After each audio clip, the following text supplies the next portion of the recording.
Sa ibang balita, posible umanong hindi matuloy ang impeachment laban kay Vice President Sara Duterte sakaling abutan ito ng pagpapalit ng susunod na Kongreso sa Hunyo. Ito ang pananaw ni retired Supreme Court Associate Justice Adolph Ascuna sa gitna ng usapin ng pagkakabinbin ng impeachment proceedings sa mataas na kapulungan. Madeline Villar-Moratillo sa balitang yan. Duda ang isang retiradong maestrado ng Korte Suprema kung magtutuloy ang pag-usad ng impeachment laban kay Vice President Sara Duterte kung aabutan na ito ng pagpapalit ng Kongreso sa Hunyo. Paliwanag ni retired Supreme Court Justice Adolph Ascuna, isa sa mga miyembro ng komisyong bumalangkas sa 1987 Constitution, malaki ang magiging epekto ng halalan sa Mayo sa kahihinatnan ng impeachment.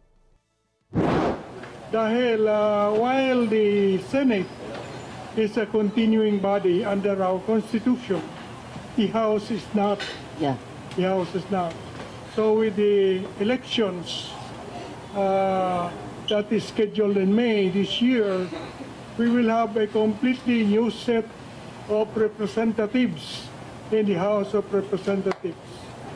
The 19th Congress House of Representatives will pass out of existence. Hindi po continuing body ang lower house. Yeah. Paliwanag ni Ascuna, nakasaad sa konstitusyon na kung sino ang naghain ng impeachment, dapat sila ang manguna rito. Pagdating ng eleksyon, papalitan sila lahat. Maaring ma-re-elected din yung 250 na yon, maaring hindi. Kahit na ma-re-elected sila, they will be under a new mandate and operating under a different house. Will that be a valid continuation of the impeachment complaint that was filed by a different house under a different Congress? Yan po ang malaking katanungan. There is an identity of the same complainant and the same complaint. At kailangan siguro na babaguhin to file a complaint for impeachment more than once in 1 year against the same official. Aminado naman si Ascuna na depende pa rin naman ito sa Korte Suprema sakaling maiakyat ritong usapin.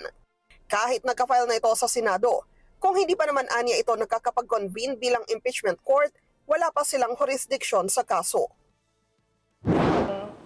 Yung word na file kasi,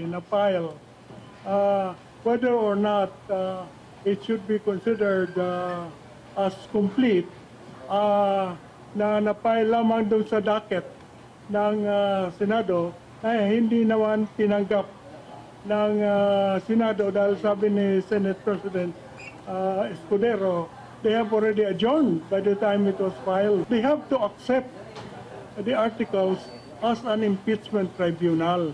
So they have to convene and accept the articles as duly filed with the tribunal. Kaya sa palagay ko, dapat mag-convene sila at umpisaan nila through recognizing that the articles have been filed with the tribunal and inform the House.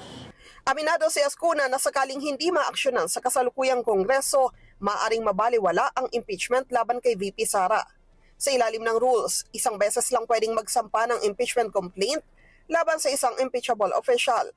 Giit naman ni Attorney Amando Ligutan, co-author sa ikatlong impeachment complaint laban kay VP Sara, na kapag acquire na ng jurisdiction ang Senado at sila na ang bahalang ipagpatuloy ang impeachment trial kahit magbago ang nakaupo sa Kamara. Yung issue po ng adjournments, yung issue na kailangan bang special session ipatawag ng Pangulo if the Congress is on recess or adjourned. You know, these problems, these issues are only relevant kung yung pinag-uusapan po is legislative functions ng Kongreso. Anong ibig sabihin nun?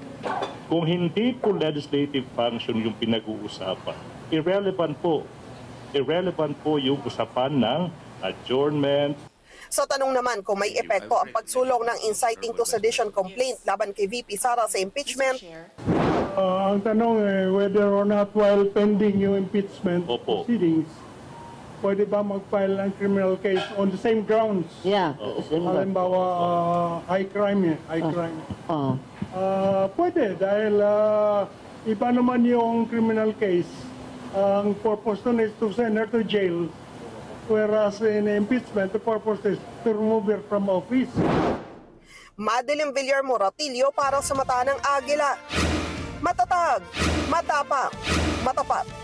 Maraming salamat sa inyo pong pagsubaybay sa Mata ng Agila Primetime.